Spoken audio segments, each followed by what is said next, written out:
Hello, everybody. My name's Nicole Glenn, and I am one of the co-hosts of the LLC podcast.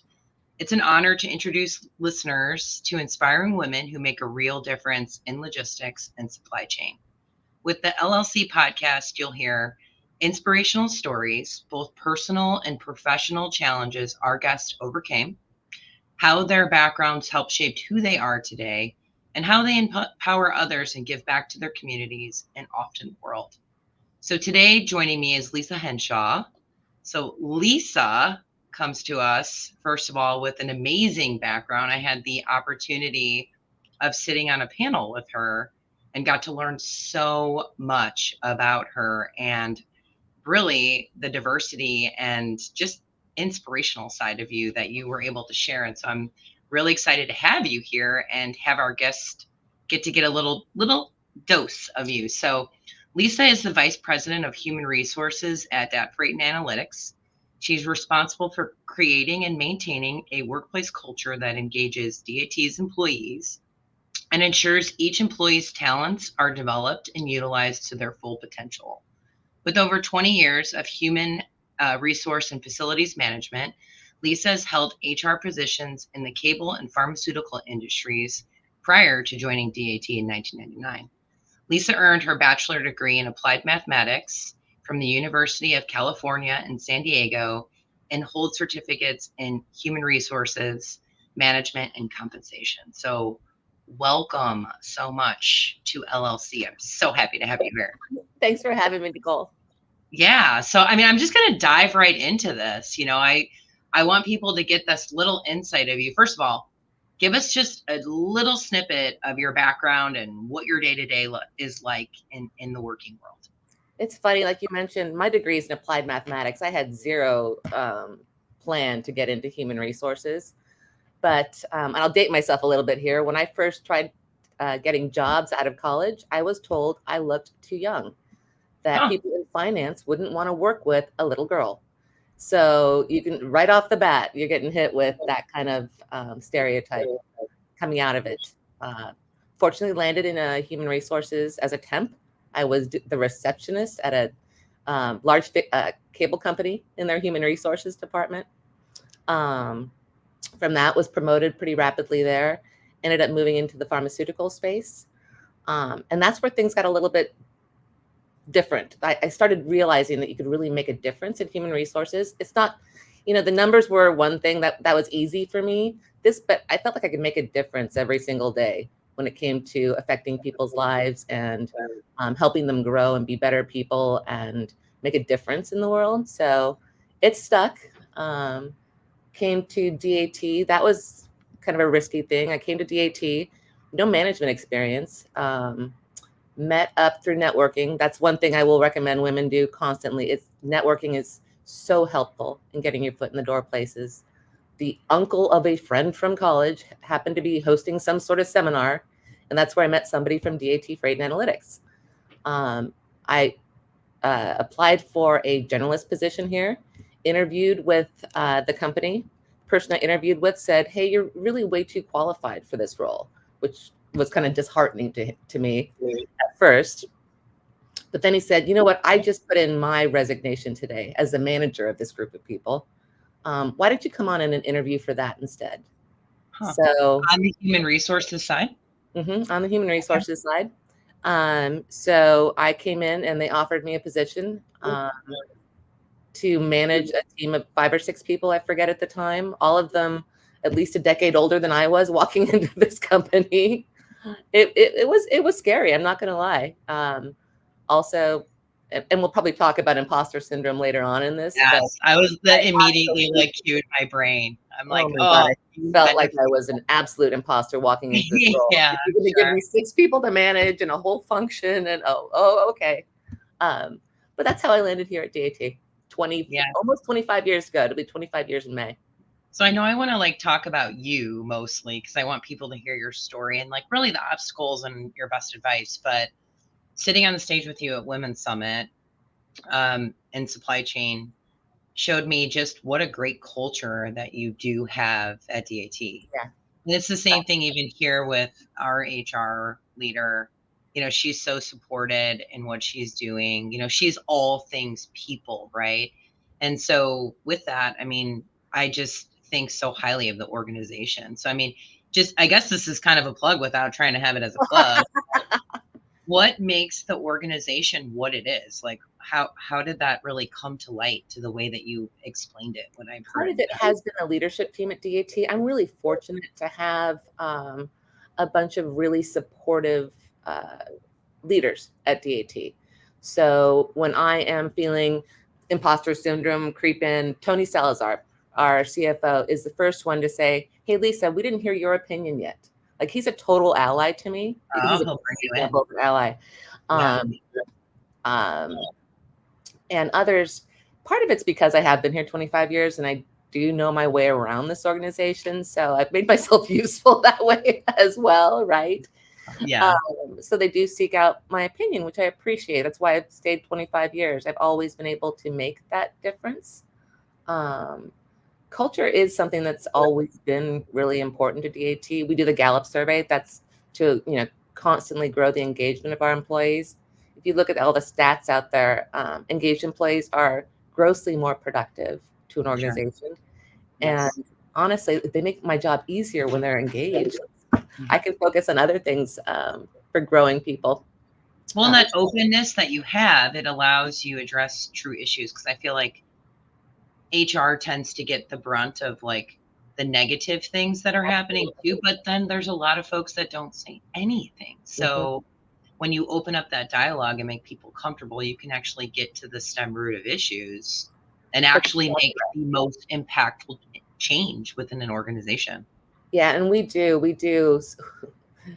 get survey fatigue sometimes because we'll do as a new hire, we want to know how you're onboarding with us. So there's surveys that go out about that. When you leave us, we want to learn as to why you're leaving the organization, and we report out on that on a quarterly basis to the team here, so that we can be making changes to policies or processes and benefits even to ensure that our employees do stay engaged. Sure, sure.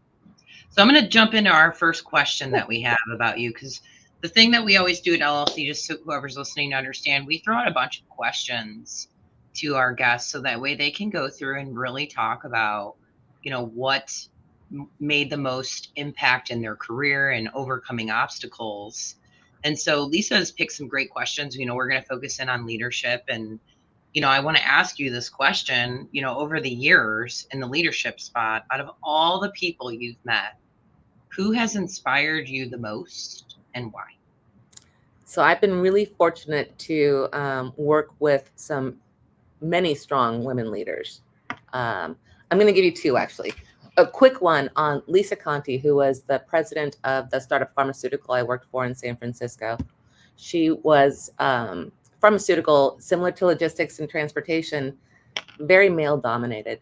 And for her to run this, to be president of this company and get it almost to fruition, we had to shut down right before I left and came to DAT, was really inspiring to me.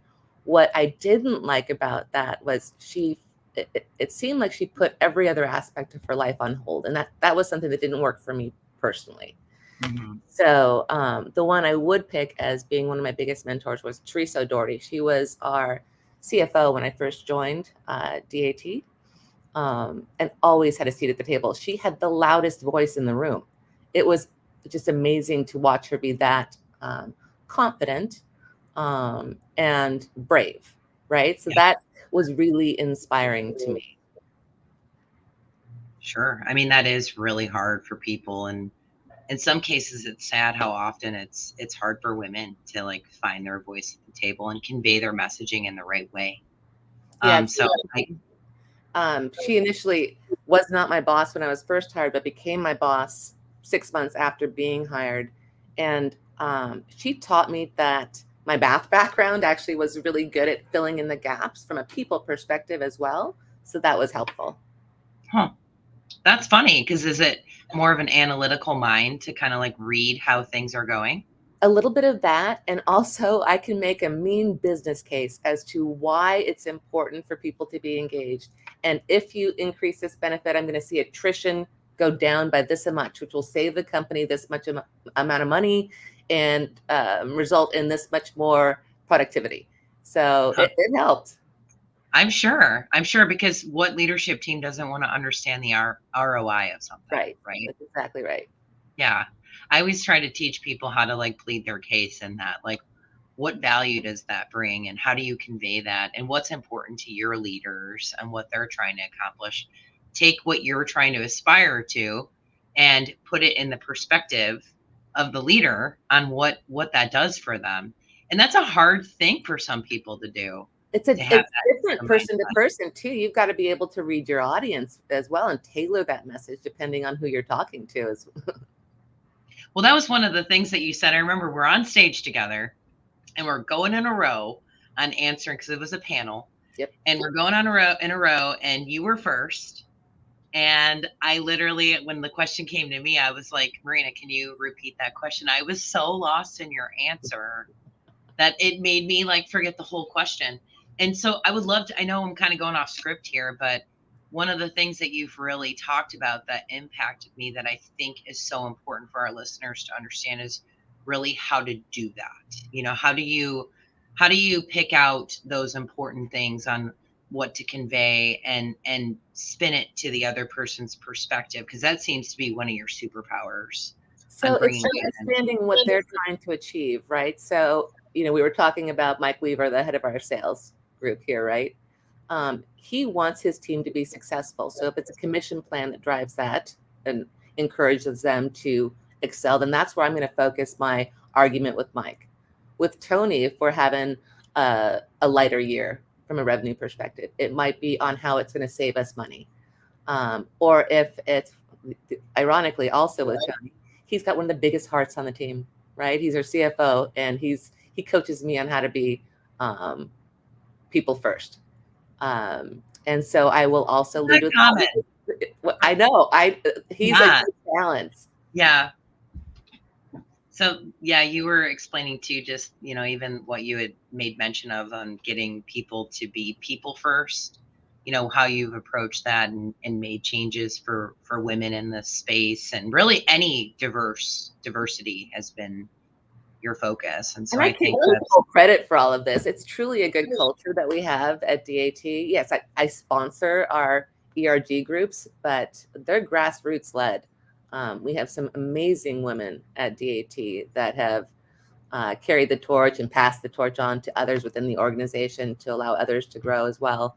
And I'm really proud of that environment that we've created. And do you think, because I feel like some people get into a situation where they don't have that type of culture and they've never been in that type of culture, do you think, just say for whatever reason, I know this is completely hypothetical, but if you ended up taking a new position, going to a different company, and it didn't have that type of culture, what do you think you would do in that case? That's a great question. So for example, our ERG group started maybe 8 years ago. It hadn't been a priority, but it was two women that had the courage to come to me and say, would it be okay if we did this?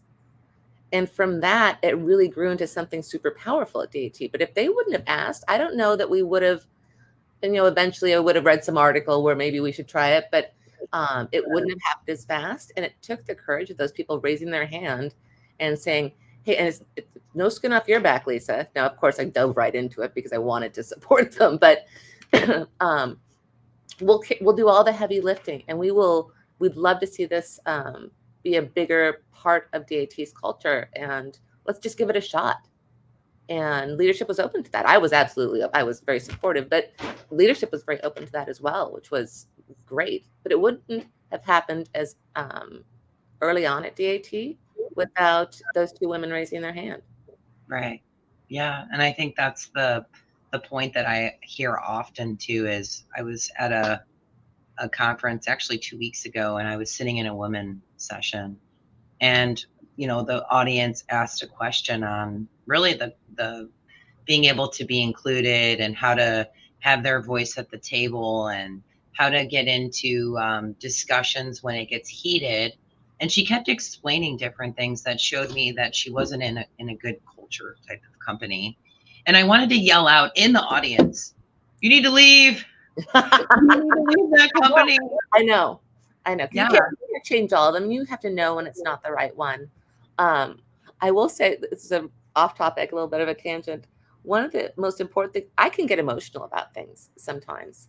And at a women's conference many years ago, I learned that if I look up and to the right, just literally look up and to the right, it kind of triggers something that brings me back down. It takes the emotion out of the situation.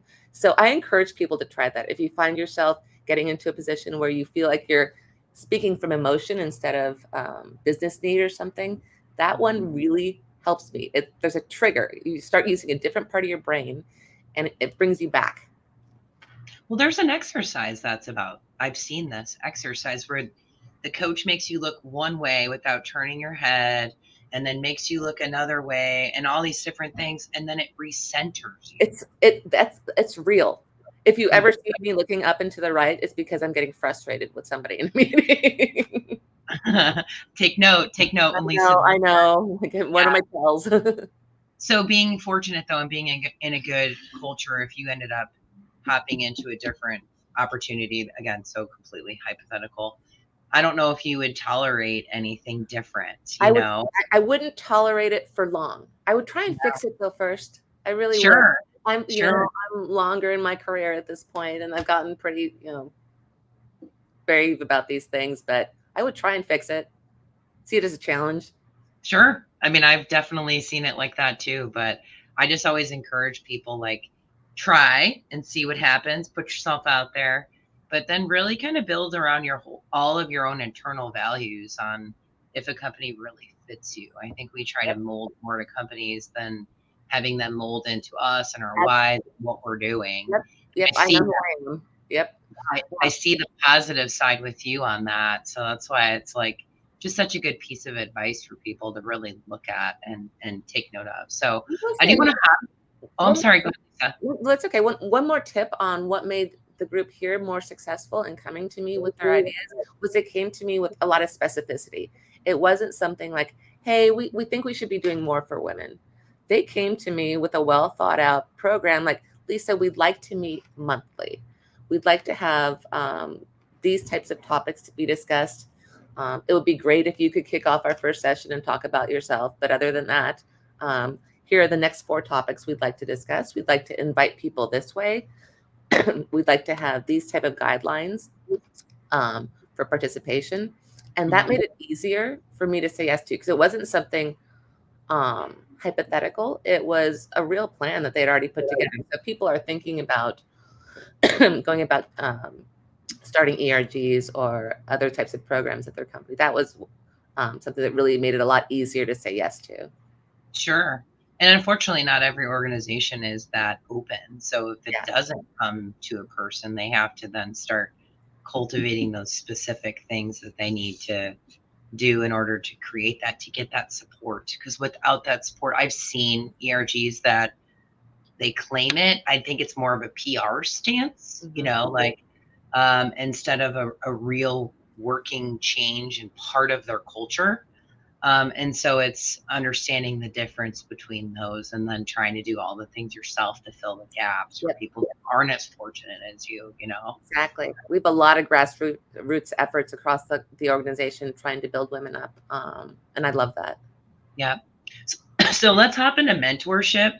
I know we kind of talked about people that have impacted you and inspired you, but we know that having mentors, I know, it is so important. It's like one of the top things I want to tell people all the time.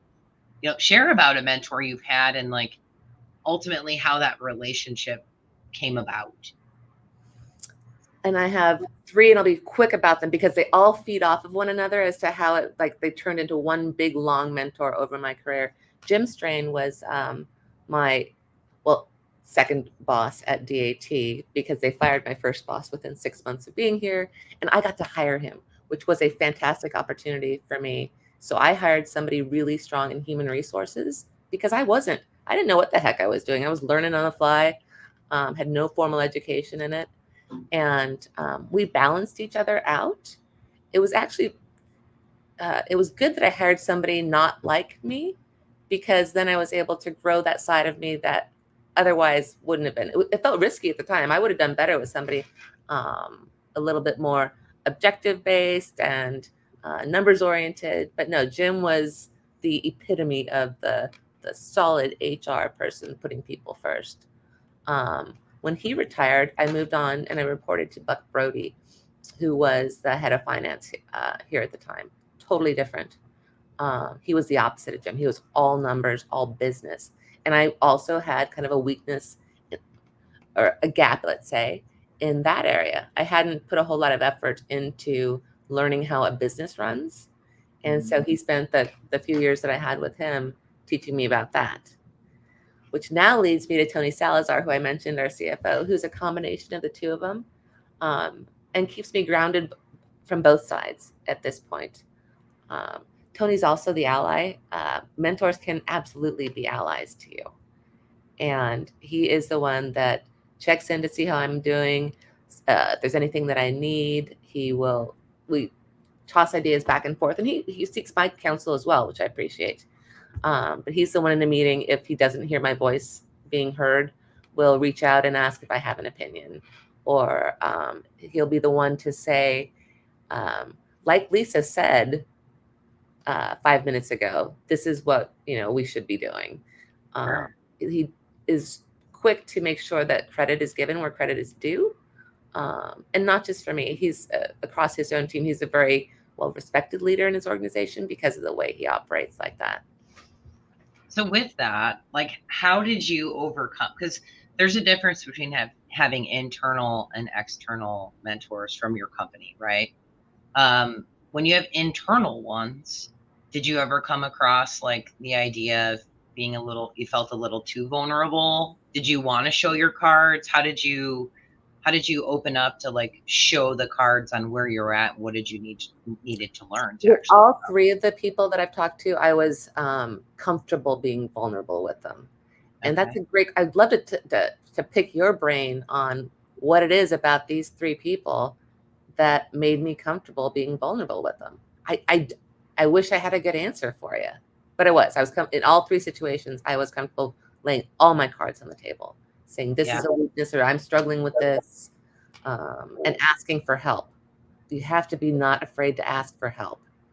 Yeah, I think it's an evolution too, because I have when you're a CEO and you run the company and everyone comes to you for the advice, right? It's very different because I do go to some of my teammates and go, hey, can I have feedback on this? Or what do you think on this? But my external ones that I've had for mentoring, I have to like build that up to get to vulnerability. I want to I almost want to date you, right? I want to see how you're going to handle these different situations. And that's why I host just networking calls to start. So I'll be like, hey, let's host a networking call. I would love to learn more about you.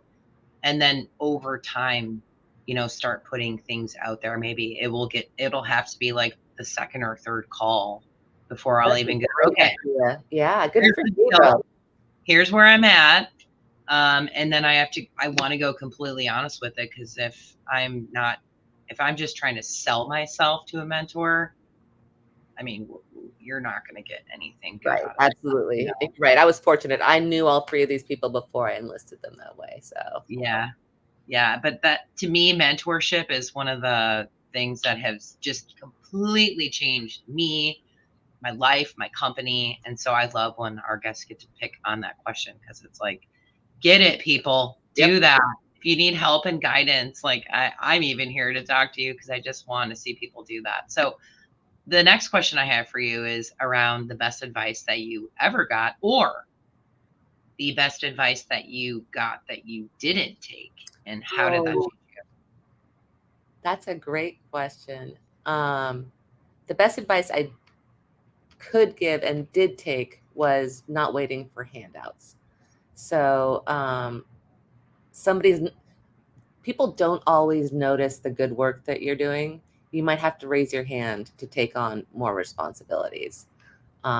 So for example, at DAT, after Teresa left, we had a CFO that came in that was surprisingly not great with numbers. Great business guy, whatever, but wasn't the best with numbers. So he had struggled with the commission planning process and all the commission planning calculations and the plans and everything.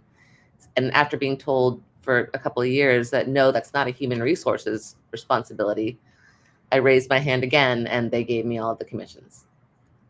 Similarly, this person didn't have a strength in running the OpEx for our leases across the organization. So all of a sudden I've got facilities. But if it wouldn't have naturally come to human resources, honestly, if I wouldn't have raised my hand. And that's where I think women need to be brave and vulnerable, because sometimes you get told no. I was told no multiple times that commissions didn't belong with human resources. But I kept asking, and they finally said yes. And I still have heavy-handed it today. Not as heavy as I used to. I've got a bigger fish to fry at this point. But I still maintain a heavy interest in the commission planning process.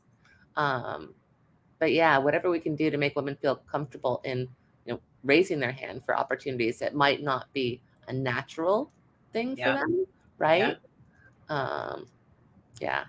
So it sounds like you're driven by initiative, like you want to take that initiative on what's next for you all the time, I right? do. Yes, I do. Because I know nobody's going to do it for me. I was raised by two working parents, and you got what you asked for.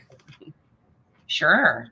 I mean, that's funny because I have a talk coming up on asking outrageously, and to me, that is truly it. But do you, like, if you think of something that's, I guess you could say, a trait of yourself that's really gotten you into the seat you are in, would you think it would be initiative, or what do you think that trait would be if you only get to pick one? I would say it is probably not having a fear of failing. I'm okay with somebody telling me no if I ask for what I want, right? So I'm prepared for that. I don't want it.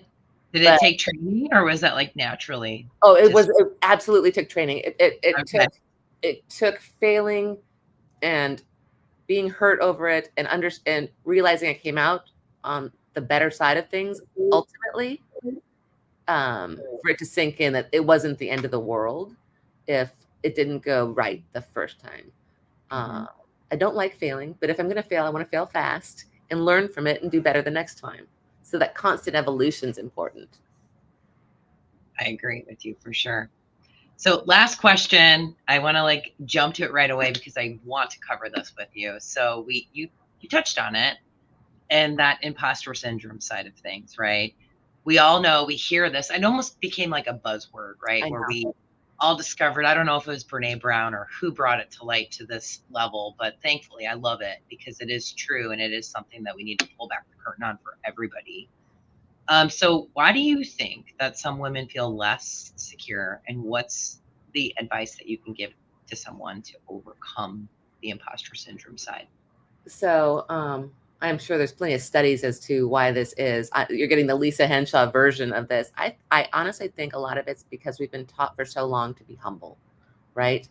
To, not to play down all of our strengths. I know I was, you weren't supposed to brag about things. When I was younger, I was, told, no, Lisa, just be humble. I think that's true for a lot of women, especially for women. I do think, at least in my generation, I'm dating myself at this point, but in my generation, the boys were told to go out there and make a lot of noise about all the great things that they did. But the women weren't. I was told to be humble and even dress conservatively and just be humble. I don't think that's a generational thing. I am the same. And I've actually having that brought back to me and really looked at older, because now I'm in my 40s, right? So now you reflect back, and I'm glad that I have a daughter.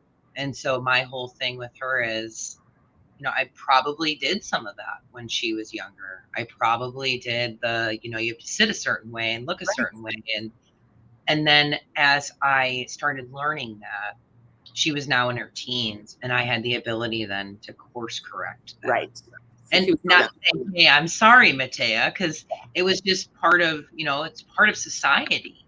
Right. But I had to overcome that and kind of come back to her and bring that to her. And hopefully, I got to her soon enough. I think she was probably 13. So, enough time that, I'm watching this 18-year-old female develop into something. Head up to college.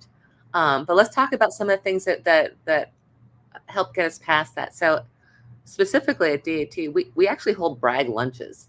That was brought to us by one of our female leaders a couple of years ago, where we once a month we'll schedule time to sit down and just brag about the things that we've done this month, things that were good.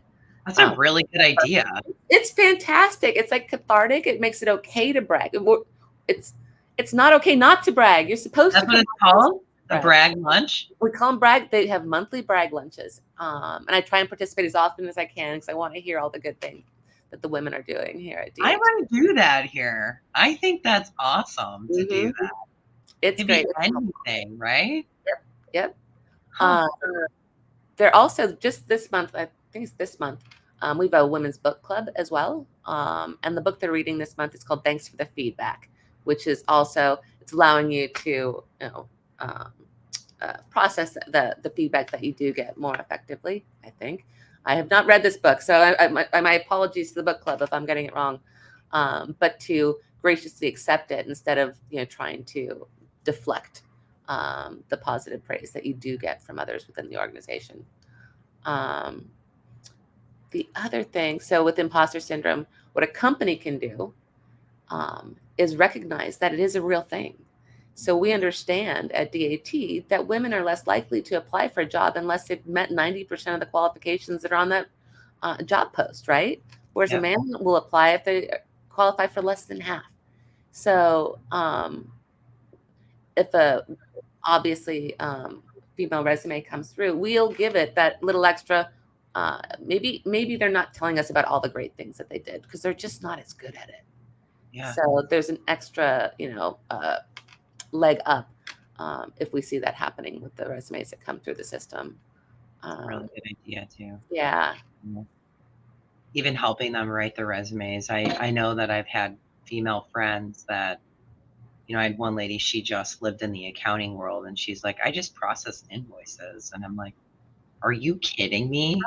So I had to sit down with her and go through her skill set that came from all the things that she ended up doing that was way beyond processing invoices. And she was like, I didn't even think of that. So another good thing, because now you're making my brain spin a little bit, was could we help some of our female employees write their resumes? Absolutely. Not that I want them to leave, but yes, absolutely.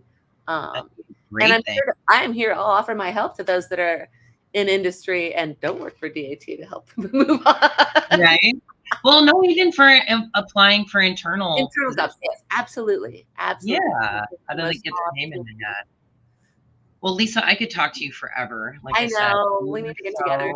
We do. You are so inspiring. And so I want to be able to have you as a person that our audience can go to on occasion and just, if they have a question on HR, or you should follow Lisa for sure, please, on LinkedIn, get connected. But how do you want people to take a look at what you have going on in life? So LinkedIn's probably the easiest way of doing that. They're more than welcome to email me at lisa.henshaw@dat.com as well. I'm more than happy to take those questions that way as well. Awesome. Well, thank you so much for coming on, Lisa. Like I said, our listeners got a real treat with you being here. Hope to do. All right. Yeah. Take care.